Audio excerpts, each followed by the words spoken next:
Nowadays, a lot of times it seems that most things are subjective. And a good way to see this is that in TV shows, in movies, especially the more modern ones, it's like good and bad. It's none of these concepts are objective. And you see a flagrant example of this is in what's it called, that Lord of the Rings shows, Rings of Power, something like that, where the orcs, which are bad in the original trilogy, and there's no way around it. It's not like they could be good. It's no, they are objectively bad. Well, in this show, they're like, well, maybe they're not, and maybe here's the backstory to them. And it feels like a lot of times it's things are always in this gray space of it depends how you look at it, depends who's seeing, and it's never clear. It's never, and we can talk about morality right away, but it's shown in this way in a lot of things. But looking at a very easy way to understand, it's how the villains are never bad and the heroes are never good. It's always, oh, but this was the backstory, and oh, maybe something happened that we don't know. And the reality is that in real life, I would agree that, a lot of times things are not, when we start diving into them, are never black or white. Everyone that's good has bad in them. Everyone that's bad has good in them. And we can dive into these, what these words mean. But generally speaking, you can look at things that way. And I understand. And sometimes it makes it interesting as far as art goes. It's good to explore these ideas. The problem is that even though we may interpret life in this way, and we may be able to dive into these things in this way, this is fundamentally the opposite of how we act. Because when you look at your life, the act of acting, of choosing something, whether that's the size of your coffee that you order in Starbucks, all the way to, what do you believe in? Do you believe in God? Do you not? These more, important topics. You're always forced to make a black or white decision. You can't just be here tiptoeing around. If the cashier at Starbucks asks you, oh, what size do you want? You can't be like there, well, in between the tall size and the whatever large size, there's potentially a lot of sizes, and you gotta choose. As the same way, when your faith is questioned, or when it comes down to it, to do good or bad, you have to choose. Do you do the good action or the not good action, the bad action? You are forced, even though we can intellectualize everything and find the gray in between the black and white, however you say it, when you act, you have to choose. And in this act of choosing, there is no room for these nuances. There is after, and you can interpret it after, but when you do it, you just have to do it. And, in this manner, it's where, in my opinion, comes the problem. Because we can look at the philosophers of old, and they could spend all of eternity talking about the most minute details of life and never really get to a conclusion that would appease everyone. But then on the other side of life, the acting side of it, well, you just have to act. You just have to do. And in this manner, it may be interesting to go through these intellectual exercises and to see a movie where perhaps the villain is actually the good guy and all of that. But I say that, not only have we had enough of that, and I feel like there's too much of content, of entertainment, of things, everything in general, that really doesn't stand on anything and doesn't really say this is good, this is bad, this is what I believe in. So much of it is kind of muddy water, it's not clear, it could be this, could be that. And I'm a bit tired of that.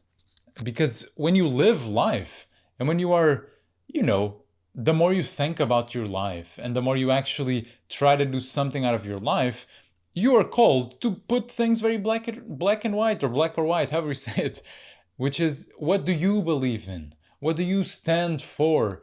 What is white? What is black to you? What are your limits?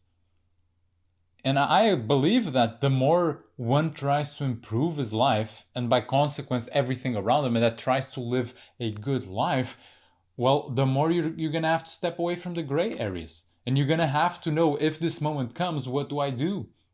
Or when that moment does come, what did I do? And was it good or was it bad? It's, at the end of the day, as I see it, it kind of boils down to that. And if you really get to the core of the problem about making everything subjective, which is perhaps the biggest problem we face now in modern societies, which is that, oh my God, I'm missing the word, that morality has become subjective. And that you see people saying that, again, like how a villain can be good and the hero can be bad, that they start questioning things that perhaps you'd never, even consider questioning. And that, it seems that something good or bad, it's not objective. But I do believe that us not having an objective standard for what is good and what is bad is perhaps the most damaging thing nowadays. And if you adopt this for your life, as in everything is subjective, you will do, I'm not going to say irreparable damage, but you're going to do a lot of damage. Because you can, if you assume that things are subjective, especially in a moral context, you can justify anything and you can logic your way to it. You just can do it. Pick anything, no matter how vile, no matter how out there and crazy. And I'm not going to do it myself, but think about it. And you'll find a logic way, you'll find some argument that kind of gets in there, and then you can develop from there. And you can do that. And again, I'm not here to claim how we should govern our societies or, if we should, whatever it would imply.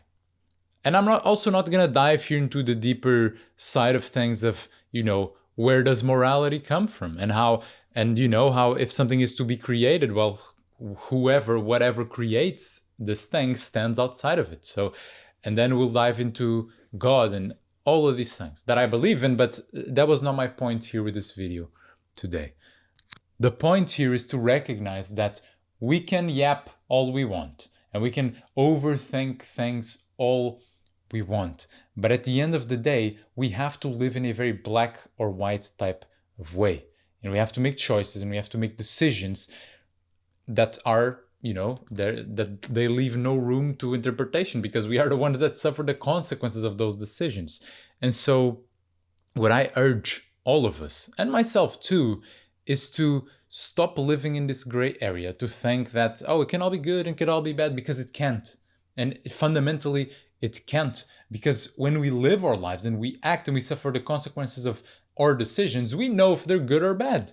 Perhaps it takes us a while, and perhaps we can't understand fully everything right away, but we can categorize it as if what we did with the information we had was good or was it bad, regardless of the outcome, because good or bad, as I see it, is also not about the outcome. You can do a lot of bad and get good outcomes, and get money, and get fame, and get all of these things.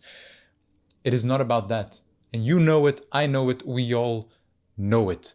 So what I urge us all is to really look at it for what it is. That since we have to live and make these choices and make these decisions that just have to be made, and making one decision implies, no matter how inconsequential it may seem, implies that I'm not choosing anything else and I'm rejecting all the other possible decisions, well, then I ought to think about what is governing my life. What is the North Star that is guiding my decisions? What is good for me? What do I believe in? What do I stand for? What would I, if it came to that, what would I die for?